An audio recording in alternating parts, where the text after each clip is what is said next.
One of the best things about living in a beach town is having access to the ocean. In this episode, I'll tell you about my experience parasailing, paddleboarding, and freediving in Da Nang, Vietnam.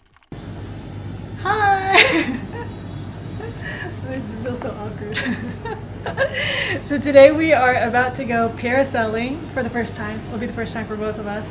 And I am a little nervous now that it's coming close to time.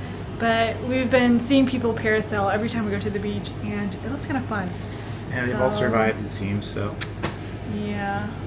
Wish us luck. For parasailing, we paid about $38 USD for 2 people, plus an extra $10 for drone footage, which I think was definitely worth it. After paying the parasailing fee and the drone footage fee, we got geared up for our parasailing trip. Once we got geared up, the whole process went by rather quickly. Within like 10 minutes later, we were up in the air for our adventure.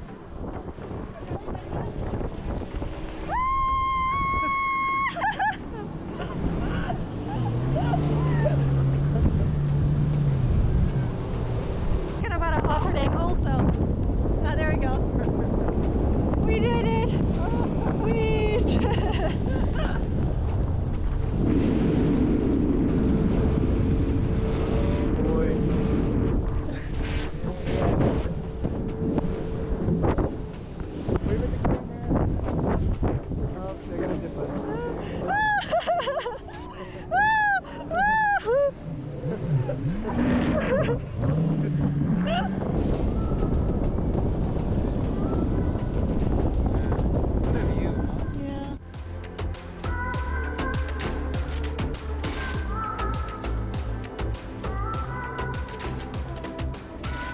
So the parasailing experience turned out to be really fun. The only part that was kind of scary was takeoff and getting out of the water at the end.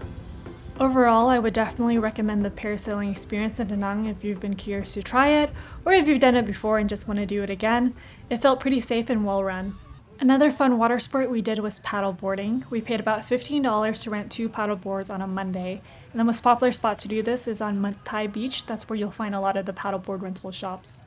So most paddleboard rental shops open around 4:30 a.m. because a lot of people want to go out and see the sunrise. By the time we got on the water at 5 a.m., there were so many people on the water already. Goodbye. So something I noticed while paddleboarding was that nobody seems to do stand-up paddleboarding here. It seems the most common to just sit down and paddleboard, which is opposite from the US, because every time I've done paddleboarding in the US is always standing up. But yeah, this is definitely more of a relaxing activity than a workout. Can I switch my GoPro to your paddleboard and then you can get some shots of me?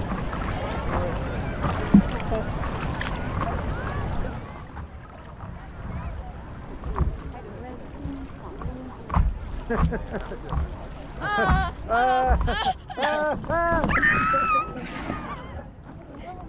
It's okay.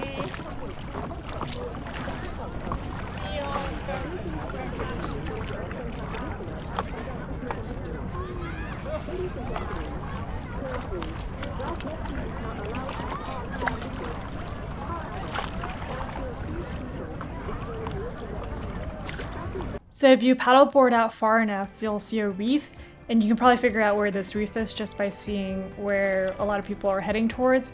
But at this reef, you can actually freedive as well. We were out on our paddleboards for about 2 hours. After sunrise, it got hot very quickly, so we didn't want to stay out too long.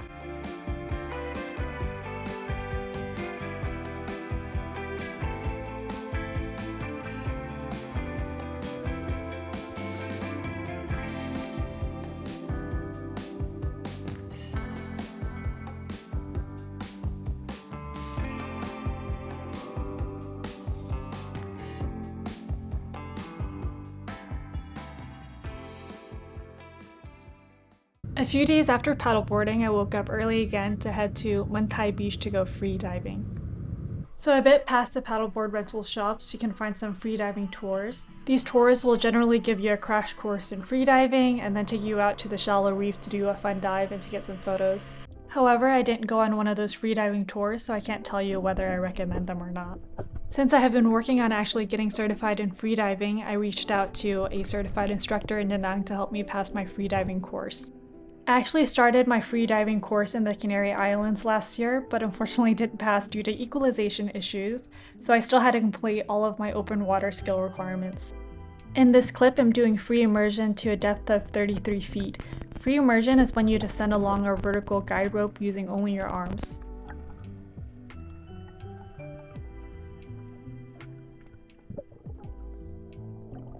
In this clip, I'm working on the deck dive and constant weight requirement. So constant weight is when you descend without pulling on the rope, and you have to descend and ascend with the same amount of weight.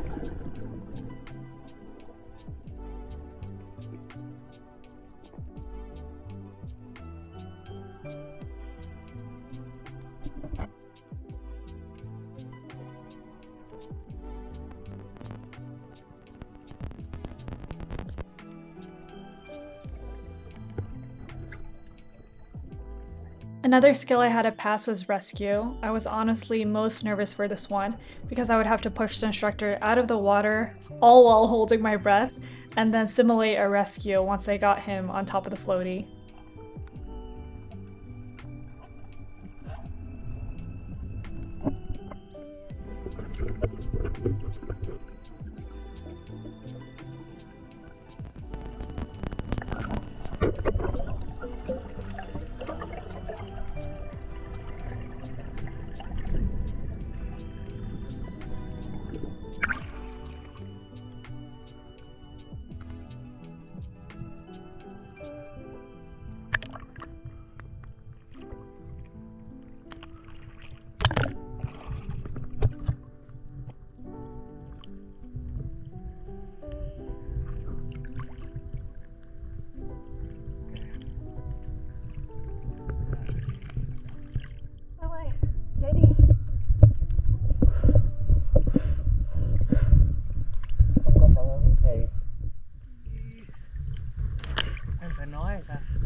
The final skill I had to pass was to remove my mask at the bottom and ascend without it on. The instructor said he saved this for last because this one usually trips people up, but I actually thought this one was the easiest. Maybe because I've done something similar for scuba.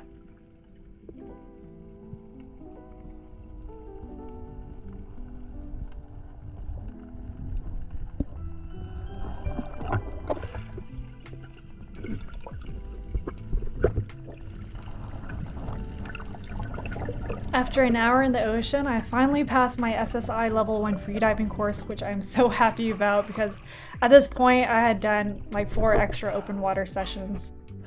Ổn không? Bài cuối cùng đã hoàn tất. After completing the course requirements, the instructor and I swam to the nearby reef for a fun dive. This is the same reef I mentioned in the paddleboarding clips.